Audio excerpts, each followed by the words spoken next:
You're listening to the Black Eagles podcast. Ahmet Dursun Sergen aldı. Sergen Bülent yan yana.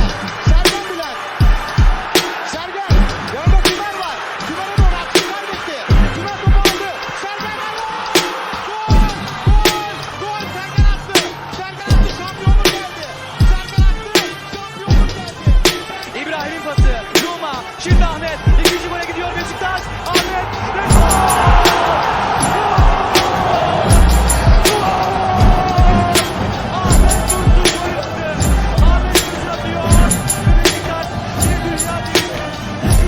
Welcome back, everybody.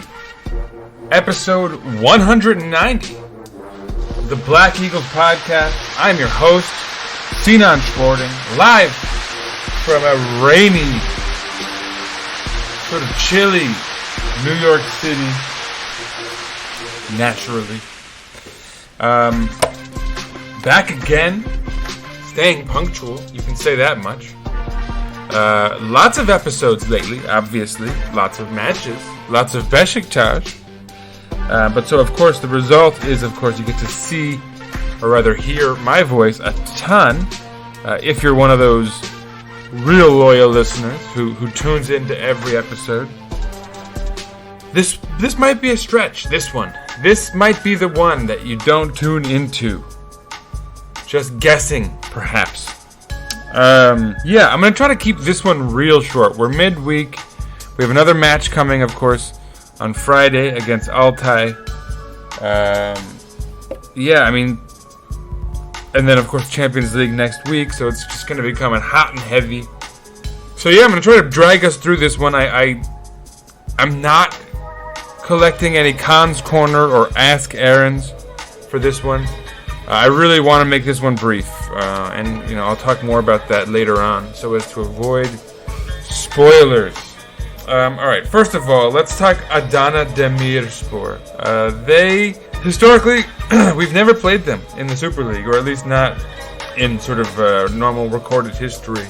Operation is in effect as of right now. Certainly, it would have been a long time. The last time we did face them was actually in 2014 and 2015 in the Turkish Cup, Group F.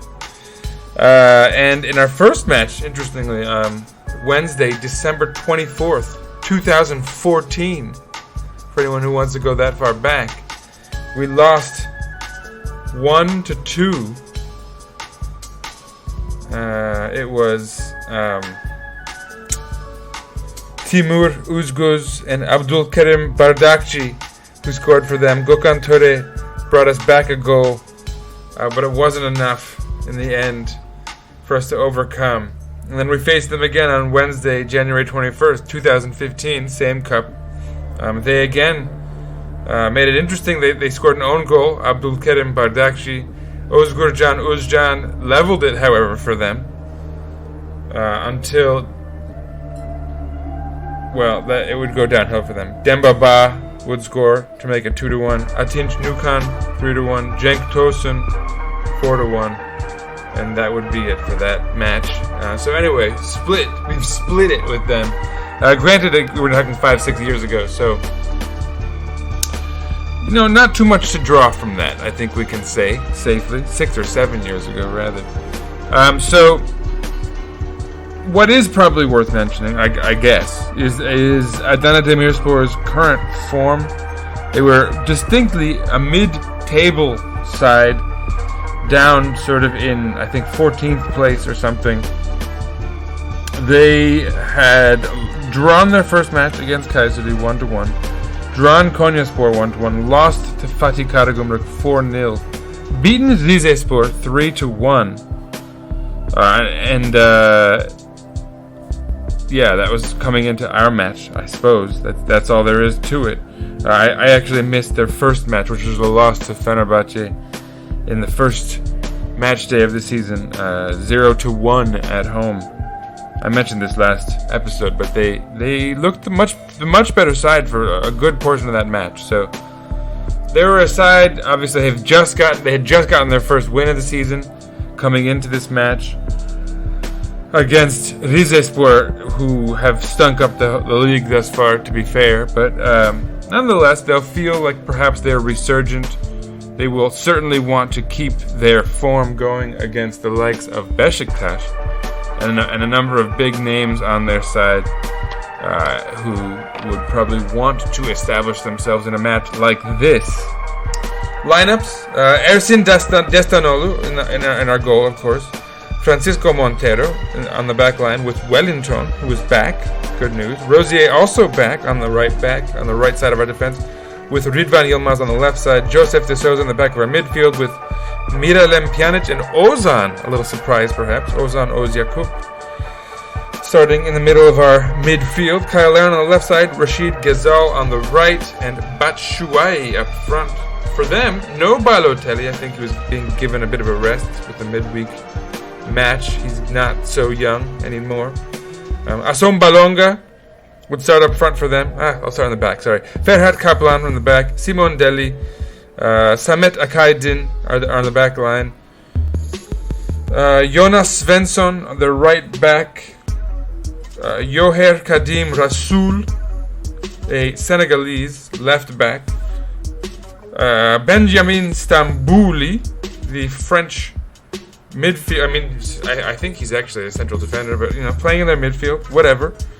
Sinan Kurt playing alongside him. Up ahead of them, Birkir Bjarnason, Icelandic, 33-year-old, number 10.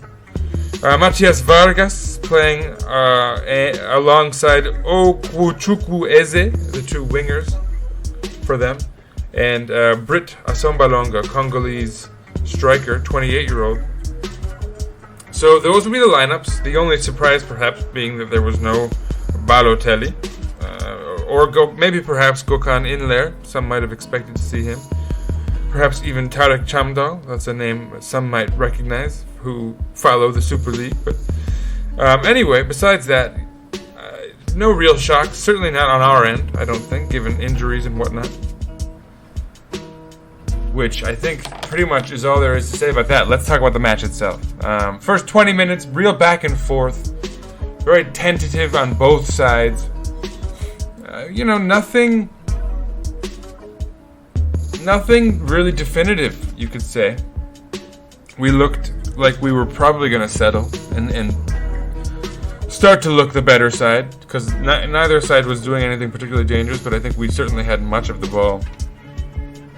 But so, what it resulted in was in the 20th minute, finally the first real highlight, and it was a goal.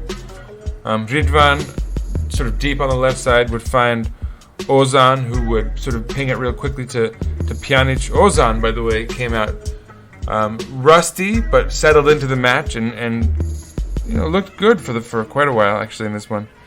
Anyway, he'd ping it to Pjanic with a quick little 1-2, and Pjanic would send it up nicely from sort of deep.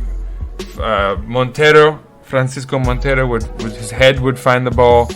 He would sort of take a little dink off Samet Akaydin and into the back of the net. Their keeper, Ferhat Kaplan, lost in the mix. So lost in the sauce, if you will. And so boom, there it is, 1-0. Beşiktaş has the lead. Not much later, Kyle Larin would score again off a nice cross from, I want to say, Rosier, maybe it was Ghezal, from the right side. And it looked good. It's flagged offside. Replays sort of confirmed offsides, although it's not entirely clear that they did, if we're going to be 100% honest. To me, anyhow, I would say it wasn't that confirmed. The angle looked a little funky, but it is what it is. It was flagged off. I missed, by the way, a yellow card in the 6th minute for Simon Deli on their part. 28th minute, Francisco Montero would get a yellow card. I thought it was a questionable one, to be 100% honest. I didn't quite understand the call. 43rd minute would be the next real highlight. And another goal. Joseph would send in a long ball from deep, as he does on occasion. Batshuayi would make a run into it, sort of on the top of the penalty box. Simon Deli, already on a yellow card, for the record, would smash into him. Yellow cardable? I mean, honestly, yes. I don't see why not.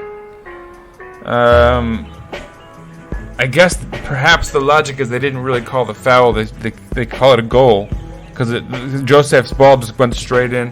Simondelli smashed into Batshuayi. Perhaps they call that a no call, that they smashed into each other. I don't think that's accurate. But then Simondelli sort of gets a piece of Ferhat Kaplan, I guess. Looked like Kaplan might have been looking for an excuse to get a whistle. Didn't get the whistle.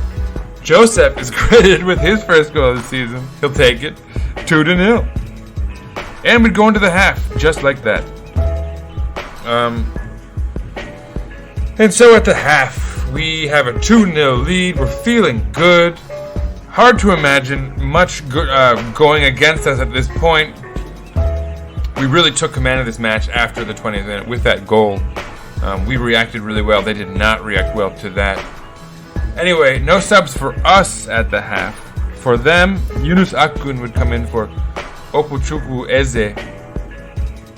But it didn't do much. 47th minute, first chance of the half would fall to Beşiktaş. Rashid Ghezal taking a nice shot from the left side. Saved well by Ferhat Kaplan. Could have been a third goal there.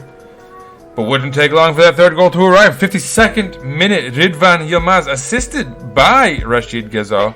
A dummy by Kyle Larin. I wondered if maybe he touched it and knocked it back to Ridvan. But anyway, he didn't. He made it. He dummied it. Ridvan Yilmaz got on the other end of it. Slotted it home, much like his goal in the previous match. But a second goal for him on the season. Ridvan Yilmaz, hot. Playing hot. Looking great. He got chance in this match. This will be much later in the match, but sort of spoiler alert, I guess. 54th minute, they seemed to reply a little bit. Asom Balonga forcing a nice save from Ersin to his right low. He'd save it in off the post. Josef would then clear it sort of heroically.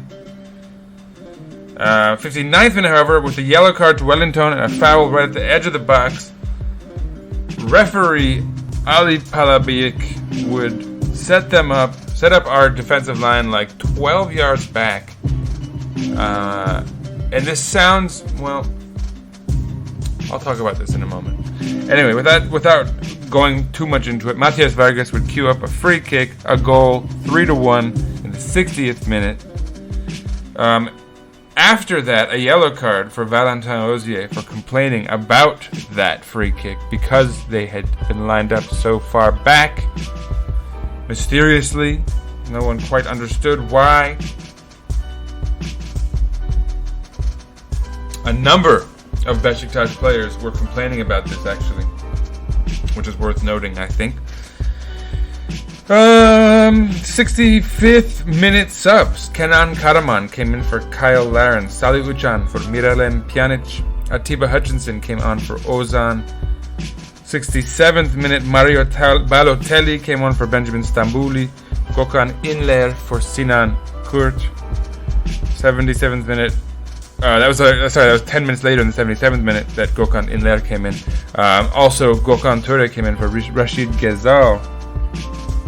And right about there, Brit Assombalonga would pass the ball to Mario Balotelli kind of innocently, pretty deep behind the penalty box in our end of the pitch. And Mario Balotelli would take a wild shot from deep. Montero perhaps could have advanced up on it, but I don't think he anticipated that shot being taken. It's a pretty audacious effort. Same could be said for Ersin. It's a goal. 79th minute, and suddenly the match is 3-2. Balotelli gets a yellow card for sort of nasty, looks like a nasty gesture, certainly provocative to our manager, Sergen Yalchin. And apparently he's referencing Sergen saying that he did something brainless when he did that sort of backwards kick in that friendly for Man City. So he points to his brain, I guess. Haha, whatever. Great job. You got a yellow card, pal. 79th minute, that was. Right after his goal. 87th minute, substitutions. Tarek Chamdal, I mentioned him earlier, comes on for Jonas Svensson. Kaan Kanak for Rasoul, the Senegalese left back. Also in the 90th minute, Guven Yalchin comes on for Michy Batshuayi. Great. Salih Uçan in the same, like right after there, would send a ball up to Kenan Karaman, who would take a nice, neat touch on for Batshuayi, who would send in a shot from pretty far out, right outside of the penalty box, and it would just sort of nick the post and go wide. Very near miss, could have made it 4-2. 91st minute, they attack on a corner. Montero clears it, kind of off the line at an angle, really nicely. Well done. Looks like we're going to ride this one out, because there's only 5 minutes of extra time. And yet somehow, in the 97th minute,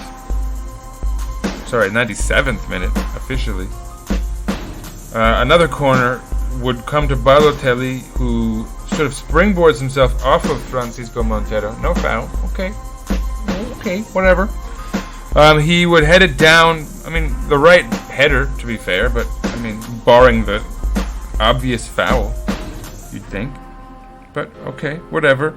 The header drops down to Britt Assombalonga, who is grabbing Valentin Rosier's shirt and holding him back so that he can't get in the way of Balotelli's header. Assombalonga does instead, knocking into the back of the net. Again, no foul. Okay. Additionally, the ball that I said went off Balotelli's head, turns out it went off his arm. Okay. This went to VAR. Somehow, none of this was, seen. I can't imagine what the thinking was. And the VAR booth, in fact, sort of insisted that the ref not take a second look at it. Game over. Match tied 3-3. A fight ensues. Valentin Rosier getting a yellow card, 2 yellow cards in red and a red. Just a 1-match suspension, because it wasn't like an actual red card, it was 2 yellows. But he will not feature against Altay. And that would be a bit about it. That would do it. I don't really know what you can say about this match, honestly. 2 goals from set pieces. 1, just, really audacious effort from Balotelli, to his credit. Great goal on his part. This obviously was the type of match he's going to stand up for. In a way, it's a shame that they had Fener in match day 1, because he wasn't on form yet. Had just arrived, basically, so they didn't get to have. I'm sure he would have enjoyed. I'm sure he'll enjoy performing whenever there's a spotlight on him, and so these bigger matches in the Super League will be the ones that suit him. And certainly that was the case with us yesterday. And so a goal and assist for Balotelli.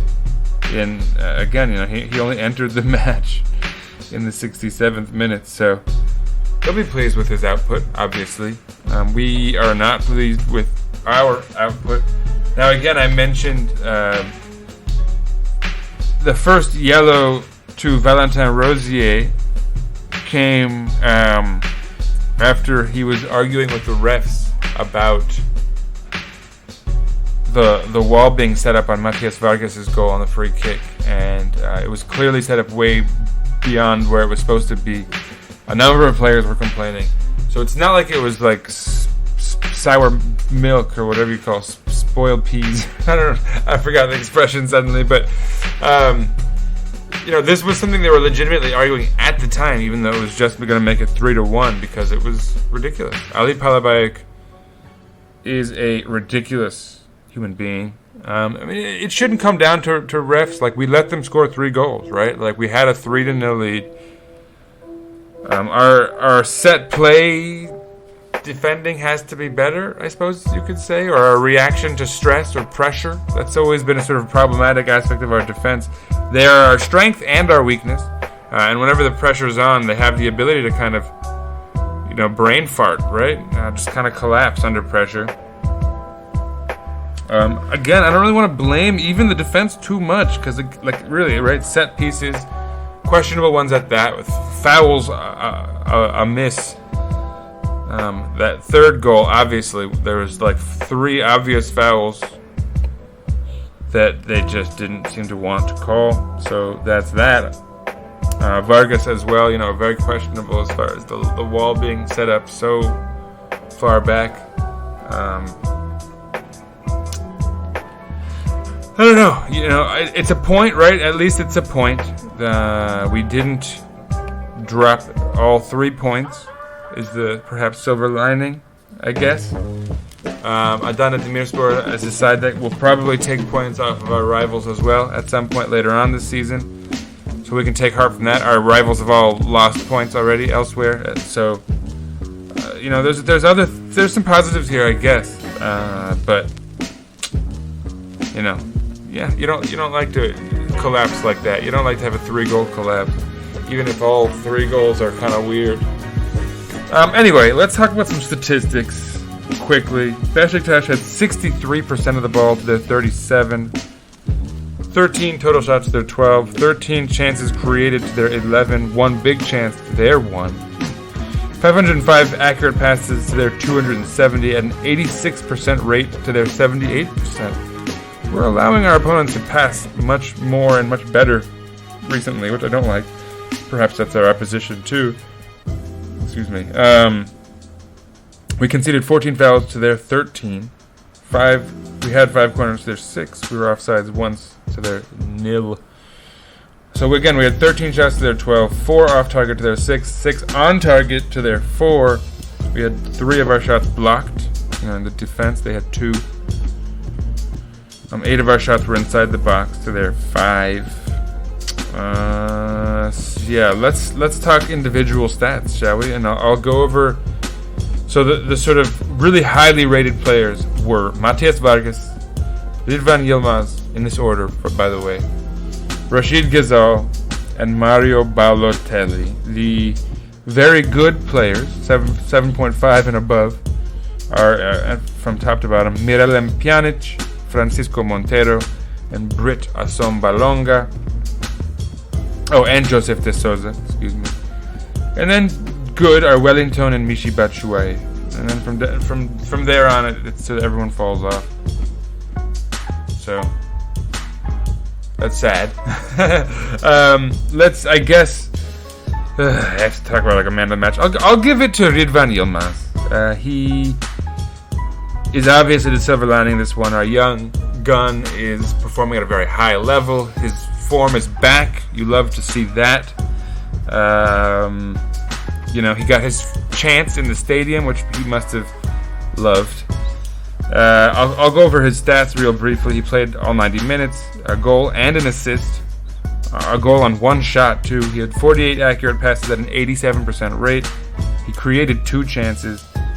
Again, 1 shot on target, goal, 100% accuracy there. So let's see. So 48 out of 55 passes completed, 28 in our own half. He's a defender, right? But 20 in the opposition's half, so not bad. 4 crosses, 2 of them accurate. 1 for 1 on long ball, 1 key pass, 81 touches. Very present. He won 7 out of 10 duels as well. He had a clearance, 2 out of 3 dribbles, successful. I mean, really, just a fantastic match. He was 1 out of 2 for aerial duels even. He's a little dude, so that's worth something. 3 interceptions, 10 recoveries, so he got back. Even though, that's been a weakness of his historically, is positional stuff. But again, positional defending is something that's sort of a mental aspect of the game that you can learn over time. And so for him to improve in that area is a great sign. So yeah, he's my man of the match. Obviously, you could give a shout out to Rashid Ghazal, who had an assist, 2 shots at 100%. Both of them were on target. He had 37 accurate passes at an 84% rate. For him, that's solid because he's not making conservative passes. He's being fairly creative typically, right? He was 2 for 2 on crosses, for example, and 2 for 2 on long balls. So 5 key passes, 61 touches, 4 out of 10 duels won. But he's not out there for his defending. So for him to even be involved in 10 duels is actually kind of noteworthy. Only 1 out of 4 on dribbles, but whatever. He was a little clumsy actually with his dribbles today, but at the same time, he was also very effective in other areas of this game. So nobody's going to complain too much about it. Great match from him as well, so that's noteworthy. But I'll give it to Ridvan Yilmaz, goal and an assist, and some solid all-around play. yeah, that's it for this match. Let's not dwell on it.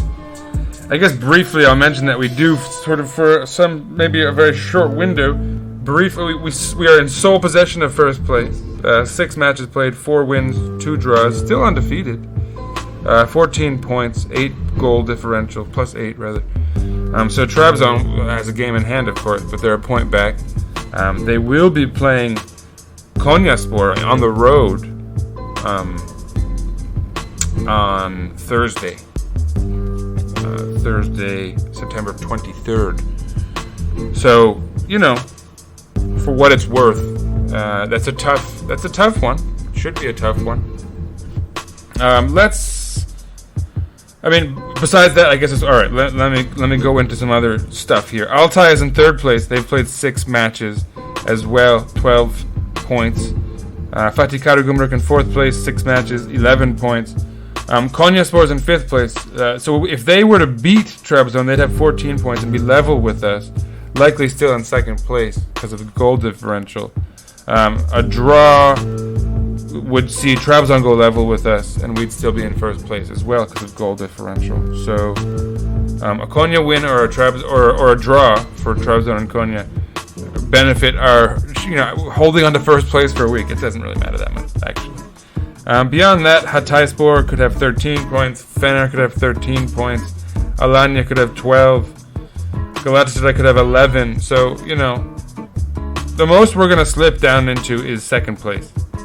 That's the absolute worst case scenario, and that's only if Trabzon beats Konya on the road. Could happen. It's not impossible by any stretch. Trabzon's a very good side playing at a very high level right now. But the worst case scenario is 2nd place at the end of the match day. So, look, man, it's a draw. We're still undefeated after 6 matches. Obviously, this is a sort of disheartening draw. We're going into some big matches going forward. 3rd placed Altay, for example, this Friday. And I'm sort of joking. I don't think first of all, Altay has played their 6 matches, so they could potentially be passed by a number of sides by the end of the match day. So they're not going to end this week in 3rd place unless a lot of things go their way. But obviously, it's worth noting that Altay has had a good run of it so far. This is their first season up in the Super League in a very long time. Let's talk about what it is that they've done in the Super League thus far. So their first match of the season at home against Kayseri, 3-0 win. Second match on the road in Alanya, 1-4 win. Third match at home against Fener, they lost 0-2. Fourth match on the road in Konya, worth noting. That's a tough one, right? Konya won 3-1. So Altay lost 2 in a row there, but they got it back together the next week in their derby match in Izmir against Göztepe, winning 2-1. They were given the home field advantage there in the Altay Alsancak, I think. And then the last match was on the road against really poor Rizespor. Rize is really struggling so far this year, and Altay beat them 1-2. That was the match I think I mentioned that Tyler Boyd got an assist in. So yeah, this next match, Friday, September 24th, 1 p.m. in New York City on the eastern coast of the United States. Check your local listings, as always. But so yeah, 1 p.m. Friday, September 24th, Izmir side hosting us. So we're on the road. Again, they're a newly promoted side. So, technically on paper, there should not be a challenge. But they're hot. They're playing well.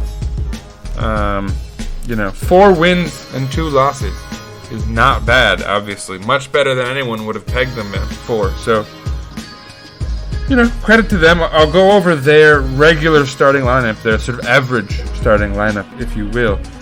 Their starting goalkeeper is 24-year-old Polish Mateusz Lis. Or Lish, I don't know how you pronounce that. So that's someone who I didn't know that was starting for them.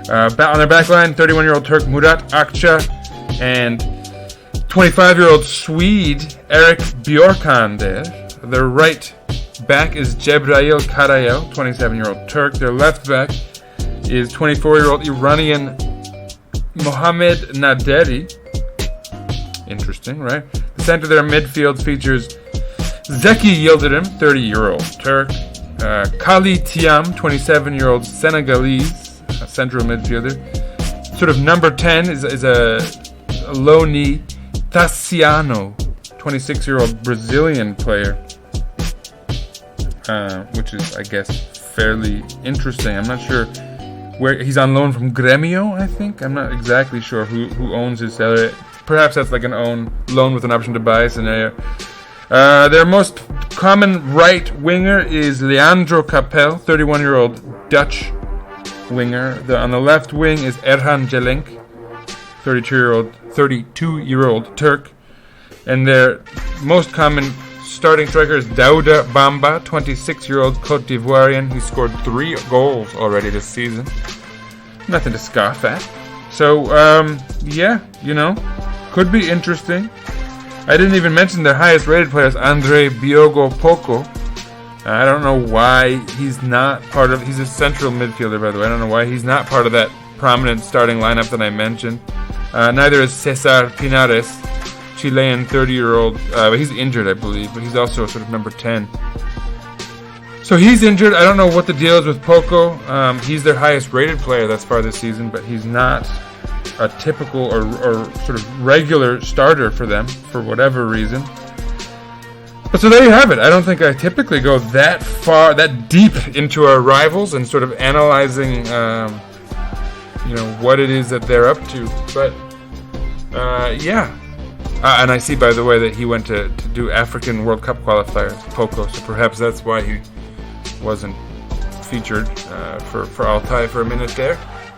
Anyway, Altay could pose a threat for us. We have no idea. They're something of a wild card, right? That's a challenge when you have a side that's new to the league. But that's where I'm going to leave things, folks. Shorty. Thanks for tuning in, as always, for those few of you who are tuning in. I didn't want Connor or Aaron to step in for this one because these are episodes that typically don't get many listeners. Nobody really wants to relive sort of an underwhelming performance like this. But whatever, man. Look, it's just a draw against a pretty quality side in the Super League. Let's not let this crush our spirits any, right? I think we'll be alright. I really do. Anyway, that's it, folks. Follow us on Twitter at Eagles_podcast. Follow myself at Sir_Writes_a-lot. Follow us on Instagram, Black Eagles Podcast, one word.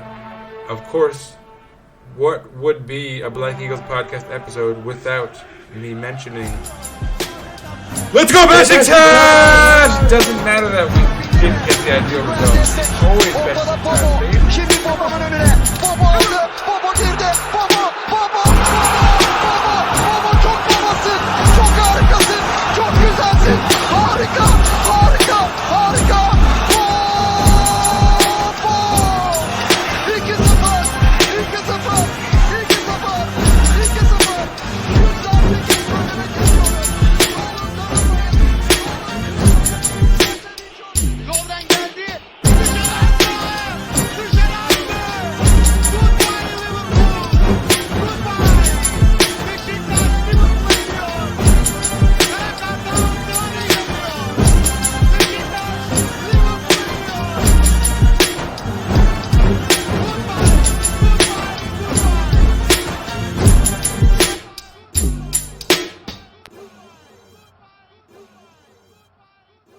Beşiktaş International hopes you enjoyed this program.